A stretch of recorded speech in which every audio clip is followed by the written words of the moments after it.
अस्सलाम वालेकुम। आज हम बात करेंगे Karachi water and sewerage board के इस निज़ाम की जो अरबों रुपए के बावजूद आवाम को रिलीफ ना दे सका।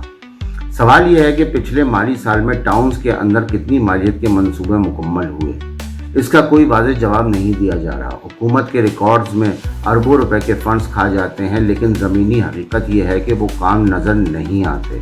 दूसरी तरफ करप्शन के इल्ज़ामात हैं। कहा यह जा रहा है कि ये बदउनवानी निचली सतह से शुरू होकर ऊपर तक जाती है, चाहे वो कुंडी मैन हो, लाइन मैन हो या अफसरान बाला, सभी पर उंगलियां उठ रही हैं। यहाँ तक कि सुपरिटेंडेंट, इंजीनियर और वाटर बोर्ड के सीनियर अफसरान भी इस धंधे में शामिल बताए जाते हैं।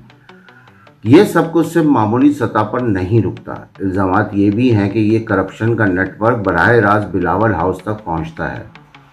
अब आते हैं K4 मंसूबे की तरफ। कराची की आवाम की बड़ी उम्मीदें इस प्रोजेक्ट से जुड़ी थी, लेकिन ये मंसूबा आज भी ताख़ीर और बद इंतज़ामी की नज़र है। सवाल ये है कि इतने बड़े मंसूबे पर इतनी खतीर रकम खर्च होने के बावजूद आवाम को पानी क्यों नहीं मिल सका। कराची के अवाम अब ये जानना चाहते हैं कि ये सूबाई हुकूमत कहाँ खड़ी है, और सबसे बढ़कर मुर्तज़ा वहाब साहब इन तमाम सूरत हाल का जवाब कब देंगे।